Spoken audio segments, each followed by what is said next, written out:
Bonjour, je me présente, je suis Abdelmouna Maïssa et je vais vous présenter l'option GameX dont je suis le responsable.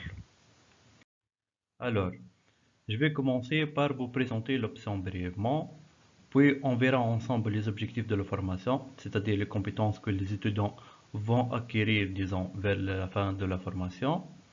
Ensuite, je vais vous montrer un petit aperçu du plan d'études et comment calculer vos scores pour pouvoir accéder à cette option. Vers la fin, je vous présenterai nos partenaires professionnels, les certifications qui vous concernent et les débouchés de l'option. Commençons tout d'abord par connaître l'origine du mot GameX. En fait, ce n'est que l'abréviation de Gaming and Immersive Experience. Voilà, tout est en rouge, ça devient clair. L'objectif principal de cette option est de former des ingénieurs en informatique, bien évidemment, puisque votre diplôme, c'est un diplôme en informatique, qui sont capables de s'intégrer à de nouveaux domaines liés au domaine de l'XR. XR, ça veut dire réalité étendue. Ça englobe en fait la réalité augmentée, la réalité virtuelle et la réalité mixte. Donc voilà, tel que le développement des jeux vidéo, le développement des applications XR, la création de simulations, la conception en 3D, la réalisation de cinéma en temps réel, et ainsi de suite. Les compétences que les étudiants de GameX vont acquérir à la fin de la formation, bien sûr, sont comment décrire des scénarios, réaliser des maquettes et créer et produire non seulement que des jeux vidéo, mais aussi des simulateurs, des expériences en réalité étendue. Donc, comme on a parlé tout à l'heure, ça fait référence à l'XR et des films. Comment pratiquer en fait la modélisation 3D et les animer, c'est-à-dire animer ces objets 3D là. Comment concevoir des applications mobiles pour appuyer les productions en XR. Comment planifier une veille technologique sur le domaine de l'XR et des jeux vidéo. Savoir comment utiliser des algorithmes de l'intelligence artificielle dans la production XR. Identifier l'espace 3D et le fonctionnement des moteurs physiques. Et exploiter aussi de nouvelles technologies telles que le blockchain, Node.js et ainsi de suite, hein. Voilà donc un aperçu en fait du plan d'études de 4e année, de 5e année. Votre formation est constituée réellement de 60% modules de socle commun. Ça veut dire quoi socle commun? C'est-à-dire les modules en fait qu'on trouve chez toutes les options informatiques telles que SIM, SAE, Twin et ainsi de suite. Et bien évidemment 30% de modules spécifiques à cette option, c'est l'atteinte quoi. Et ici sur le dépôt ils sont représentés en bleu clair, tels que la modélisation et l'animation pour la 4e année, le développement cross-platform, théorie du jeu et scénarisation, développement du jeu vidéo.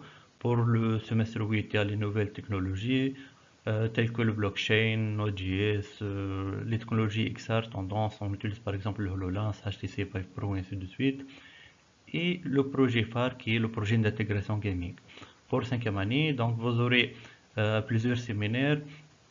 Donc, par exemple, des séminaires pour vous montrer comment monétiser vos jeux, quel est l'impact de la psychologie en fait sur les jeux vidéo, les machine learning dans le domaine du jeu vidéo aussi, et ainsi de suite.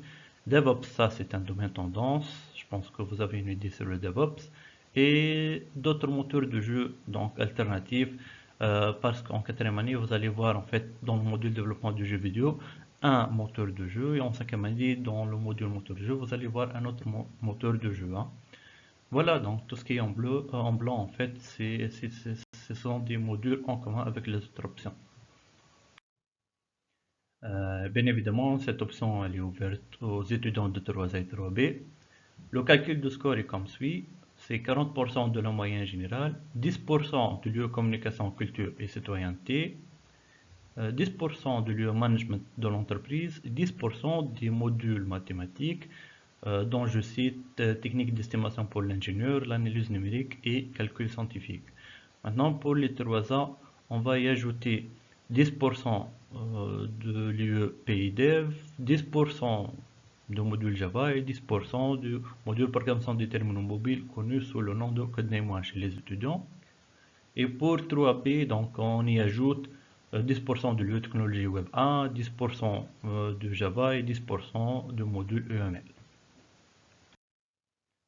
Concernant nos partenaires professionnels, actuellement nous avons Polysmart, Digitalmania, Newgen et TrueLove. Pour les certifications, donc vous avez la possibilité d'avoir des certificats pardon, de Unity, tels que User, Associate, Professional et Expert, avec deux catégories, Programmer et Artist, hein, tout ce que vous voulez. Et aussi les certifications Autodesk dans la modélisation 3D et les animations. Pour les débouchés de l'option IT Engineer, c'est évident puisque vous êtes à la base des ingénieurs informatiques, IT Engineer, vous pouvez être développeur web, des analystes, des ingénieurs logiciels, des chefs de projet et ainsi de suite. Ce qui a un plus ici, c'est d'être un développeur de jeux vidéo, un développeur des applications XR, un designer de système de jeu, un level designer, un ingénieur de gameplay, un directeur technique, un artiste 3D, pourquoi pas aussi un designer de film temps réel, un ingénieur de simulation et un développeur d'applications mobiles, etc. Donc voilà, j'espère que ça vous a plu et si vous avez des questions, n'hésitez pas à m'envoyer un email.